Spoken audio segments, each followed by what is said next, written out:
story is to see a Green Beret become a team's director of player development. I need to talk to the player. Sure.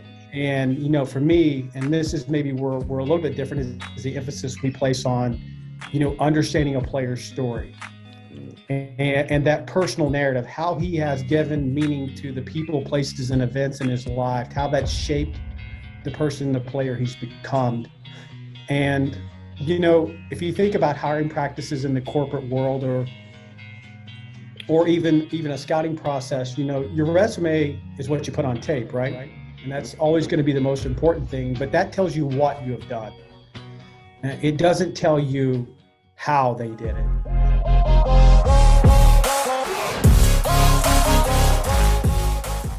Welcome to the Elev8 podcast. I'm your host and coach, Tyler Johnson. Thank you for tuning in. If you are a return listener, I'd be grateful for your rating or review. And if you dig this episode, give us a like or share. And now, whether you've tuned in to elevate your mindset, your game, or just your day, you are in the right place. My guest this episode served a 22-year career in the U.S. Army Special Forces, where he eventually went on to revamp the Green Beret selection process, seeing the success rate climb by as much as 30%.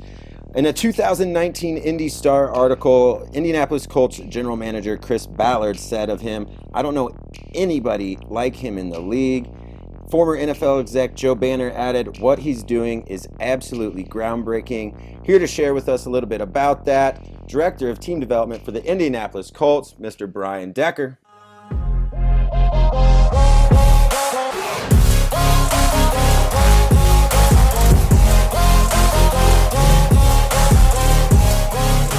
Welcome to the podcast. How are you doing today?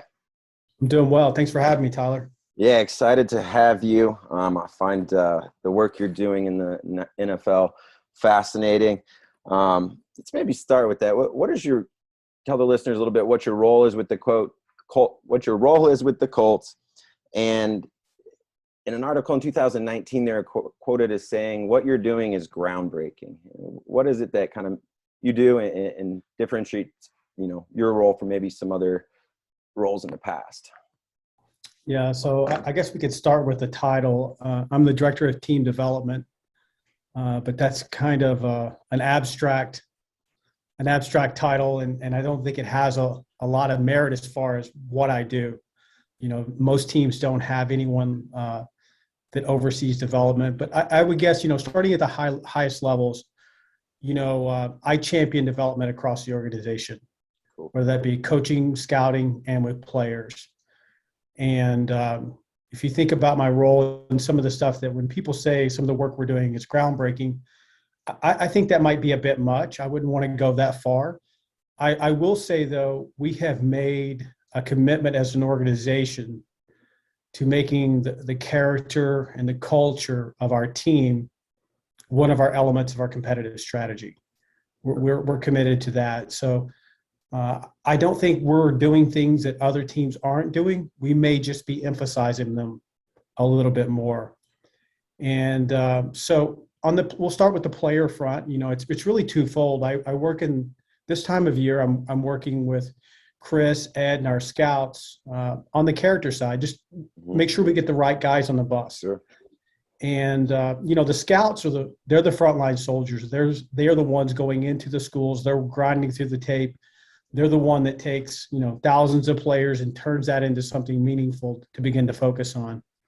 They do the first level of collection, and then based on what they gather and the importance, I work really closely with Ed Dodds. Ed will then give me a list of players to look at, and really essentially in scouting terms, I'm a cross-check.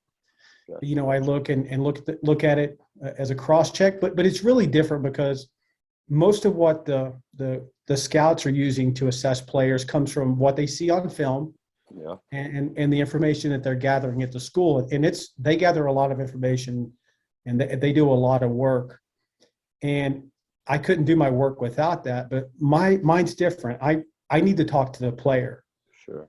And, for me, and this is maybe we're a little bit different, is the emphasis we place on, understanding a player's story and that personal narrative, how he has given meaning to the people, places, and events in his life, how that's shaped the person, the player he's become.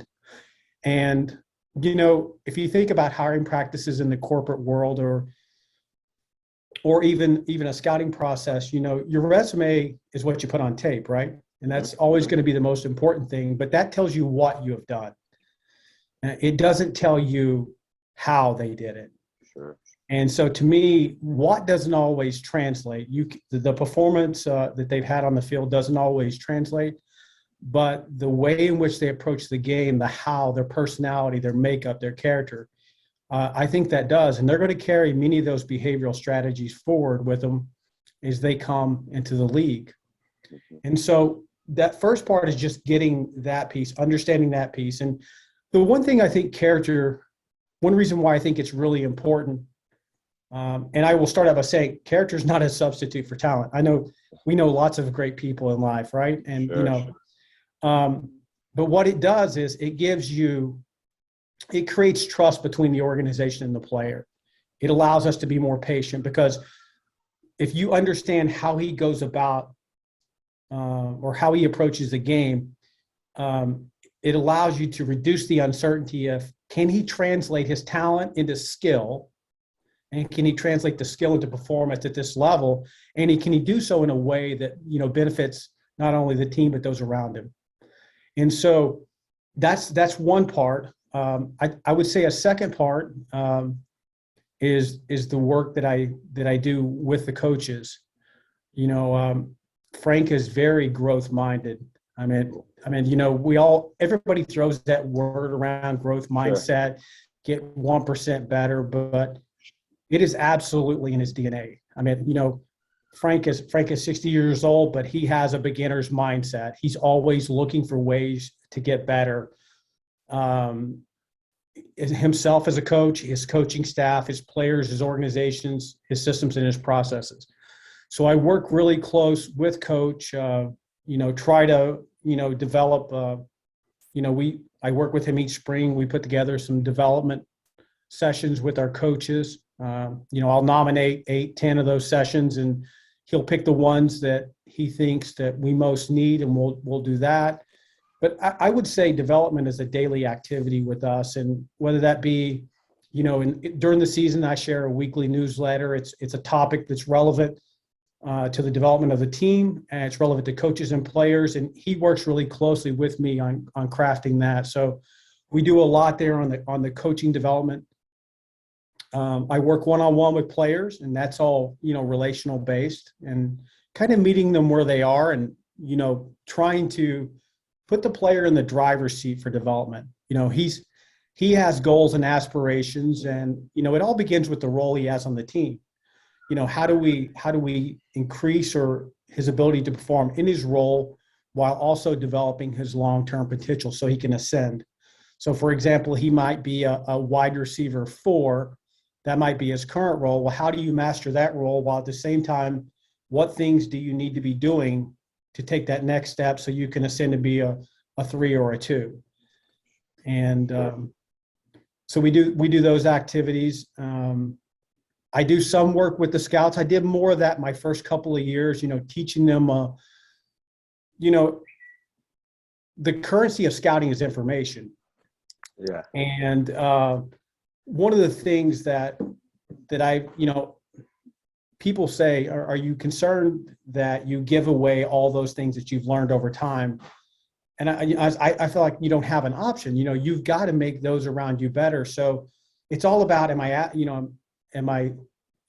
asking good questions? Am I getting good information? Am I making good assessments off of that? So, we were always doing great things there. I've just tried to help them become better in that regard. And, a couple different times while I've been here, I've gone on the road with those guys. And so you can understand the nuances of how they, what are some of the obstacles that they have to overcome, and what's the nature of collecting that information. And I've been able to share, methods and ideas and that I think help them become better scouts and gather better information, but ultimately arrive at a better assessment because, as a team, we have to be able to use their information to make decisions. And, you want a degree of consistency in how they see it. So at a really high level, that's kind of the things that I do. Yeah. I would say one of the things that probably the most professionally rewarding thing that I get to do is I get a chance to work with Coach Wright a lot on just the messaging with the team. Sure. We take a values-based approach to leadership, and it's very important, the message that we send to our team, and that it's consistent with who we are and who we want to be. And so I do a lot of work there, whether it be, messaging to start a phase of the season, or that weekly message is we're on this journey together, and he's constantly having to kind of make those slight deviations to keep us on track. Sure. Can you talk about values-based leadership real quick? Can you just kind of talk about, maybe coaches out there that are like, ooh, I'm going to need a little add some of that to my team, my organization. How do they begin to insert some values-based leadership? Well, I think most of the time when we talk about things, we want to talk about what you should do. We talk about these actions or goals or things that you should do. And I think that you can lead an organization based on, setting goals and objectives and kind of pace setting and leading an organization to that. You can be more outcomes focused, and at the end of the day, we all know we're going to ultimately be judged based on wins and losses, but kind of a problem with like leading with water or just purely with like expectations is that you're constantly trying to legislate and develop new rules and expectations and incentives to try to get people to where you want to go. And when you take a values-based approach, it's more principled. This is our mission, this is your role, in the values become guiding principles from which that's where your behavior. They know what the expectations are based on the values. So it's more of a focus on how you go about it or the process of doing than it is necessarily on the outcome. The outcome becomes a feedback loop that allows you to determine the efficacy of your process or approach. Just something to point to daily. This is the values. This is the standard. This is what we're about. I love that. You're not I wouldn't say a natural path into an NFL front office. Like me, you are a defensive back. I know. And then can you talk a little bit about from high school to kind of your days as a Green Beret? Yeah. So if I said I was a terrible football player in high school, it would probably be a compliment. I grew up in a very rural setting.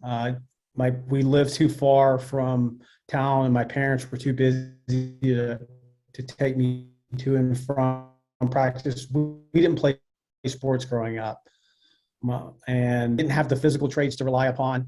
And I didn't have the experience base. I wasn't very good at it. I enjoyed football. I really liked it, but I wasn't good at it. I tried, I wasn't good at school either. I really wasn't.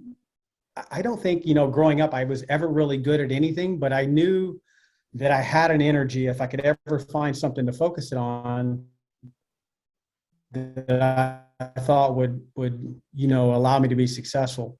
So I tried to go to college for a year and a half after high school in what my mother would later call a failed experiment. And I just got to that point where I didn't know where I wanted to go in life, and I joined the military. And it was the first thing that I ever really, truly excelled at. It's a merit-based activity. Sure. The harder you work, the more you focus, the more you're willing to sacrifice and commit, the better you do.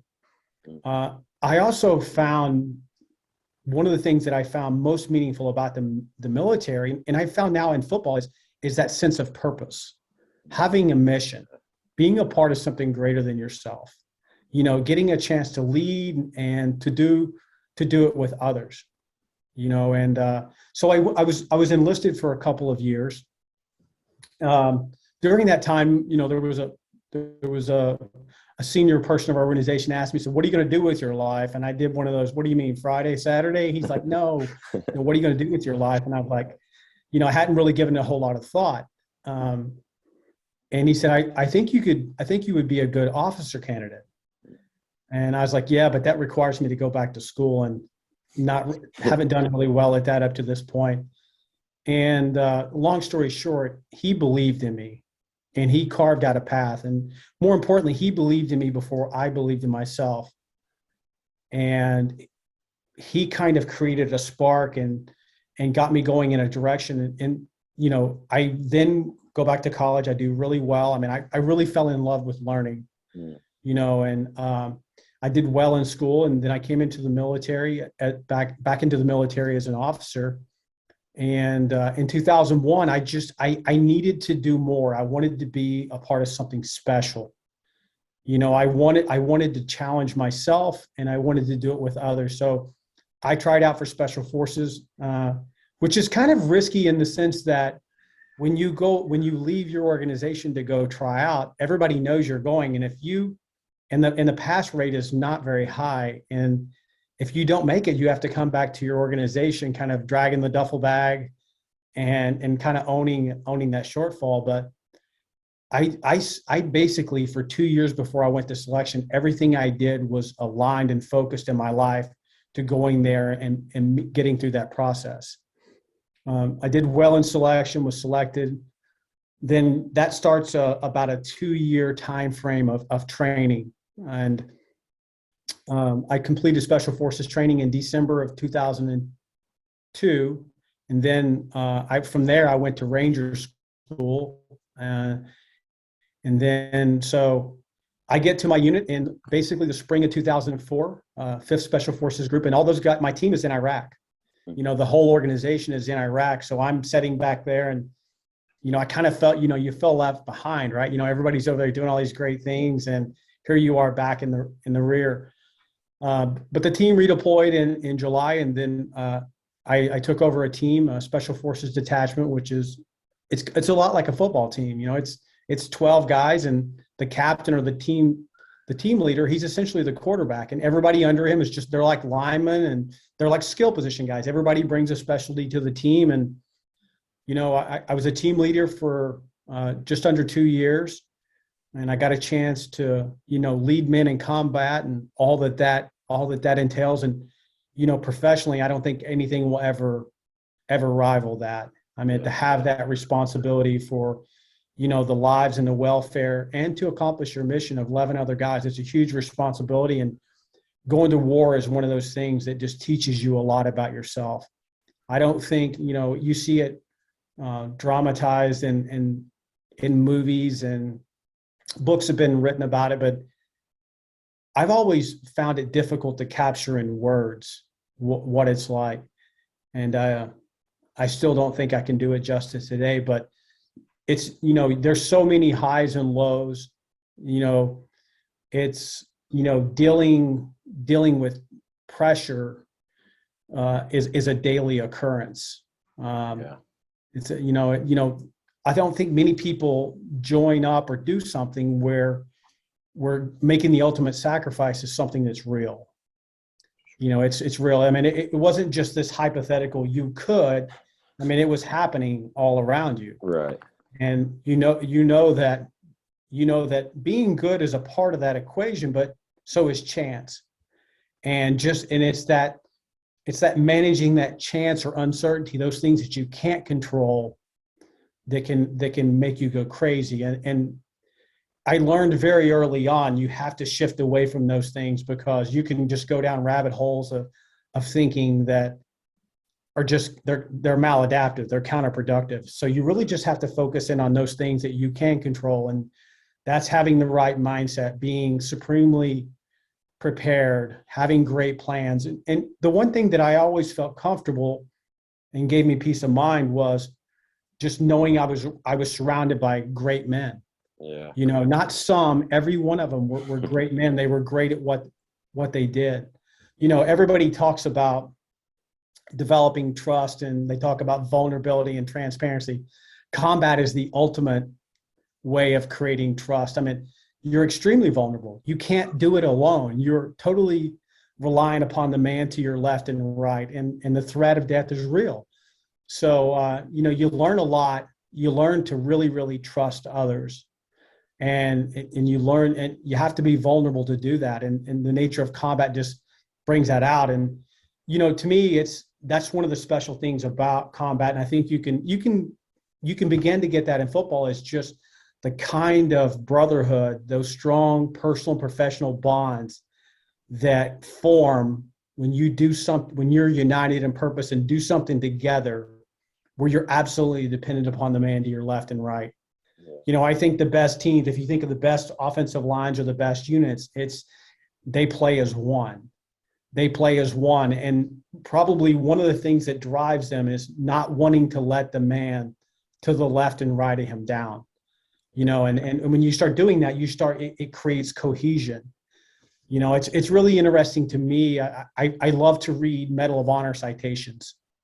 People who, awarded the nation's highest award for valor, and to try to understand how they thought about it. And, two things, routinely will come out is, they're very patriotic. They believe in the mission, but that's not what drives them in those difficult times. It really is that responsibility they have to the man and to the left and right of them. And one of the things that they will routinely say when pushed to take that risk, that ultimately allowed them to be awarded that honor, why did they do it? And they will usually say something around the fact that, because I know they would have done it for me. And that's just powerful. And that shows you the reciprocity in that relationship, in that brotherhood, in that camaraderie.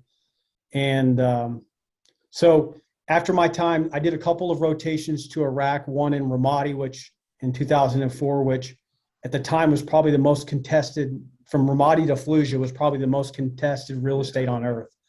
No place was, it was every day, all day. It was high. There was a lot of action going on. And then later I went back and did a rotation, in Baghdad, as a staff member. And after that, I had a choice. And for me, there's a lot of different career paths, but you have some autonomy in where you want to go.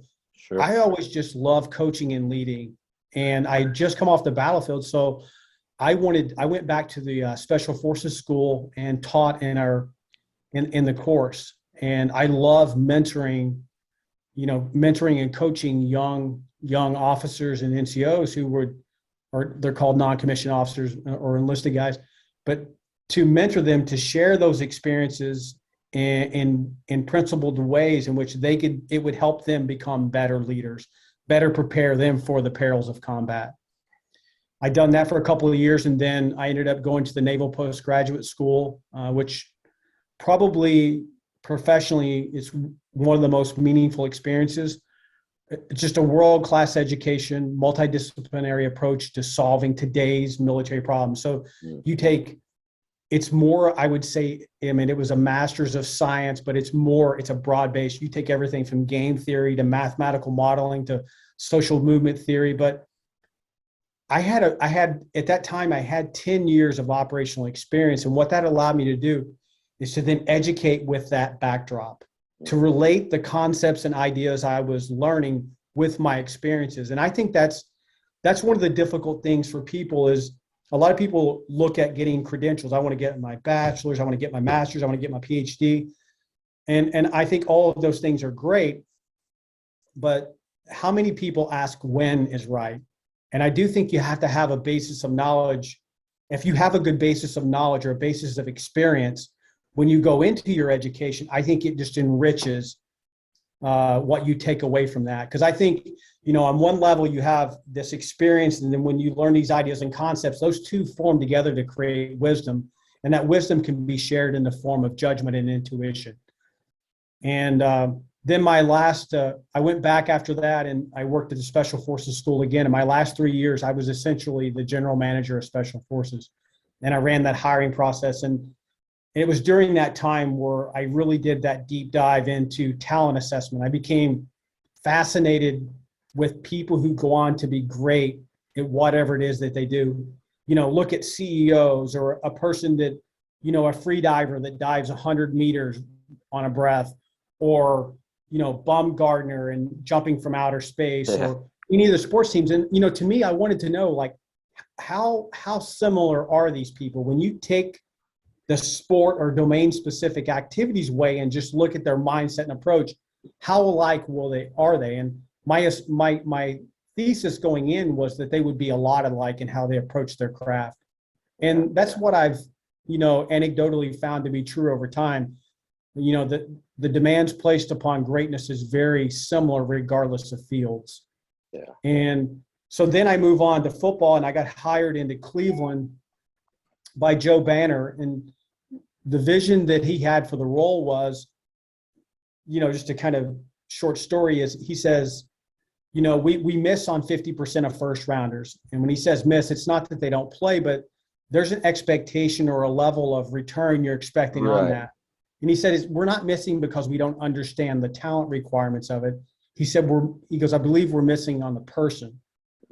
And I was very quick to say, anybody that tells you that they can solve that problem is lying to you, because that's human nature. But I did believe that with good methods and good approaches, we could reduce that uncertainty. We could reduce the uncertainty with the person in many of the ways that we talked about up front. And if you could do that and compound it over time, it becomes a competitive advantage. Unfortunately, Joe Banner and Mike Lombardi were let go before I even got there, but they kept me on. In that first 2 years, and I'm very grateful to the Browns for, paving my, or paying for my education into the league. I didn't understand football. I didn't understand the sport, the industry, the culture, how it worked. And in those 2 years, I learned a lot about how those things worked. But in the end, Ray was let go in 2016, Ray Farmer, the GM. And when in football, whenever they let a head coach or a GM go, they typically will purge large portions of the organization. Yeah. And then I was out for a year, and I was still under contract. So that in that year, I really had a time for reflection. And I think this is another key point for people. Do you ever truly learn without really kind of reflecting upon your journey and where you're at? And so I got a chance to do some soul searching and to go back and to look at my first 2 years of doing it, and to really crystallize my thoughts. And I kind of made my own plan. If I get a chance to do this again, how do I use my past experience to inform my future performance? And it was just so happened that during that time, I ended up linking up with Chris Ballard, and Chris was then I think he was the director of player personnel at Kansas City. And, I sat down with him, and within minutes, I knew that philosophically I aligned. He saw the value in people. He's very people-centric in his approach to leadership and building organizations. And he just told me, he's like, if I ever get a job, I'd love to bring you on. And I didn't really think anything would come of that, but, luckily he got a job and he brought me onto the Colts, and, the rest is history from there till now. Yeah. I think one of the interesting things, I know you talked about, speaking with the players, having that interaction. You do so with hundreds of student athletes each year. What's something you've gleaned maybe in the last year or two from some of those interviews that in general maybe motivates young people these days? What do you see or learn from those interviews about maybe quote unquote this generation? Yeah. I'm going to generalize and answer a really closely related question. Okay. Listen, as you move those hierarchy of needs, that need to kind of to enjoy individual success and to be recognized by others as being good in your field is very important. I mean, that's especially at the tactical or lowest levels. But the one thing that I find, I saw this in special forces, I've seen this in other fields of study, and as well as in football, is that if you're going to have a great career, the best way one of the most foundational things to that is it's desire. You got to want it. I mean, desire is fundamental success. I mean, otherwise you're not willing to make the sacrifice and commitment in all those other ways that you need to, right, to get there. Well, the literature on motivation can be broken into roughly two houses, and it's never quite that clean. It's on a spectrum, and there's a lot that goes into it. But you can be motivated by external factors that can be awards, accolades, stats, just the praise and feedback of others, or you can be motivated by internal factors that could be competence, mastery, love of what you do, pride, family, achievement. And there's always going to be aspects of both of those. We all want to be good, and we want to do well, and we want to be recognized for what we do. But I think if I was trying to help shape the mindset or the motivation of somebody, I would tell them, you need to cultivate a strong inner desire. You need to develop a strong inner desire. And the reason why is because if your blend is too heavy toward those external factors, what happens when you hit a rough spot? When, maybe the social media is not good, the awards aren't there, the play time's not there, the stats not there. Well, then what happens is your motivation, your fuel dries up. But if you have this strong inner drive, if you're doing this for something greater than individual accolades, I call that like being nuclear. You have like this nuclear energy. You have this, this sustainable form of energy that will drive you through tough times. And so once you have that high level desire really fuels two things. One, it generates the work or the conscientiousness, which is your work, your focus, your discipline. You're moving towards something in a very deliberate manner. And then secondly, it's foundational to your resilience. Because if something's not important to you, you're going to have a tough time overcoming it. And so that's the reason why, as a part of that, developing that desire is to take that time to articulate, what is your why? What is your why? What is really your why? What motivates you? What drives you? And make that about something bigger than just yourself. And then I think that that sets the stage for developing that conscientiousness, which develops your skill. And then I think it helps you develop that resilience, which allows you to weather the storm. And that kind of goes into the second big thing is you have to make adversity your teacher. Yeah. And, Chris talked to the team last year during training camp, and he quoted someone else, and he said, everything we want to do is on the other side of hard.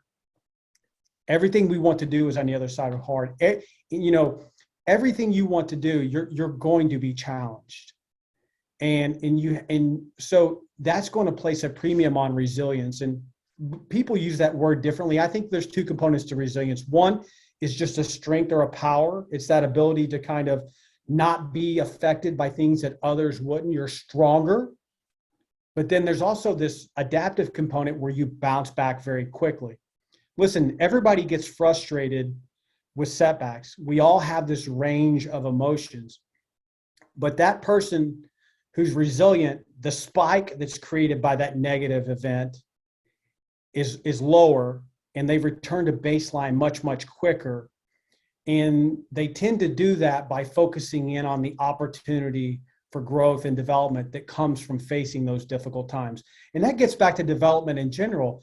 Our body wants to achieve homeostasis. So the only way to force it to grow is to constantly challenge it. And so inherent in that is the need to be uncomfortable. You have to be challenged in the boundaries of your ability and adapting to those demands to grow. That's education in special forces. It's what we call in development terms, it's stretch assignments. You're constantly being put into situations that are at or exceeding your ability with the resources and tools necessary to overcome it. And then you're growing as a result of that, both individually and collectively. So I know you talked about your school experience earlier. And then I know when we first talked, we were talking about some books. As a lifelong learner and reader, there any books you read recently that you recommend for people looking to build great teams and build other leaders? Yeah, one of the best books I've read in the past year is The Principles of Groundedness by, I think it's Brad Stulberg. And it's not about leadership development. It's not about team development. It's really about a way of like developing this work-life harmony. And to me, I think Brad does a really good job of he has these, I think, 6 or 7 principles of groundedness that he lays out. And each one is designed to create a mindset that I think ultimately makes you and your team more resilient. Cool. And, you know, at the heart of it is developing a healthy relationship with your occupation and what it is that you do, and developing a very resilient, grounded approach to that. A second book that I think is just it's just really, really good book on kind of the mindset and just development in general is The Art of Impossible by Stephen Kotler.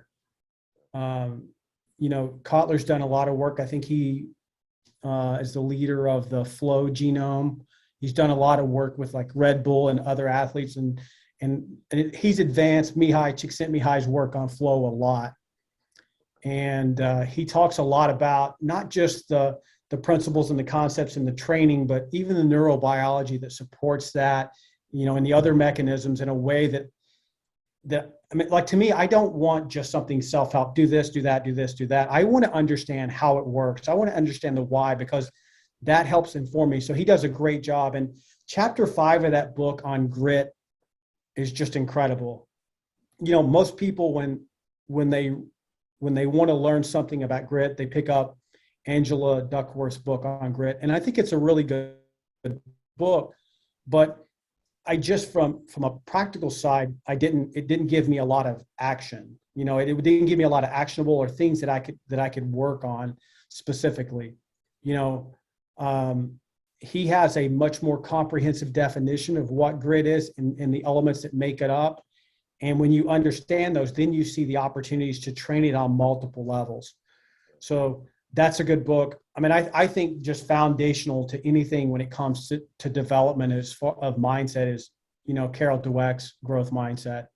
You know, it's just, what does every drug have to overcome in its clinical trial? It's got to account for the placebo effect, the power of belief. Yep. And I just think that having that right mindset, if you have a growth mindset, it expands your world. You see the opportunities. I think you're more likely to will yourself to that. I think you can, with that growth mindset, you can achieve so much more, because the fixed mindset is just the opposite. It constrains your world. You take a very limited view. You start thinking you can't do those things, or it's not worth the time or effort. And it's like Henry Ford, I think, was famous for saying something along the lines of, whether you think you can or you can't, you're right. So those are some books. I mean, I read a couple of books a week, and, you know, I take bits and pieces from all. Those are some of the better ones that I've read recently. Excellent. I know you mentioned 1 or 2 of those before. I've got them on my my list to bring in, so I'm excited to read some of those. From your time as a Green Beret, I know you reshaped some of the things they were doing down there, as far as the success rate and things like that. What convinced you that the things that you were able to do with the Green Berets would work in the National Football League?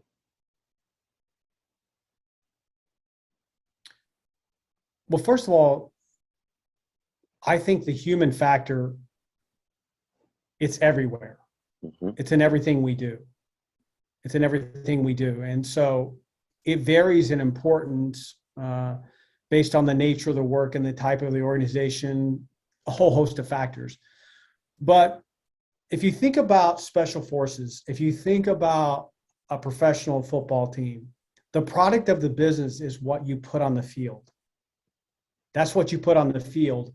And so your people are your most important asset.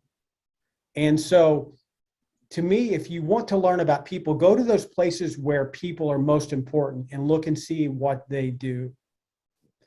And to me, I think the one thing that is easiest to do is the resume or the objectives or the measurable aspects of any hiring or talent process, right? Yeah. But to me, I think you have to understand personality.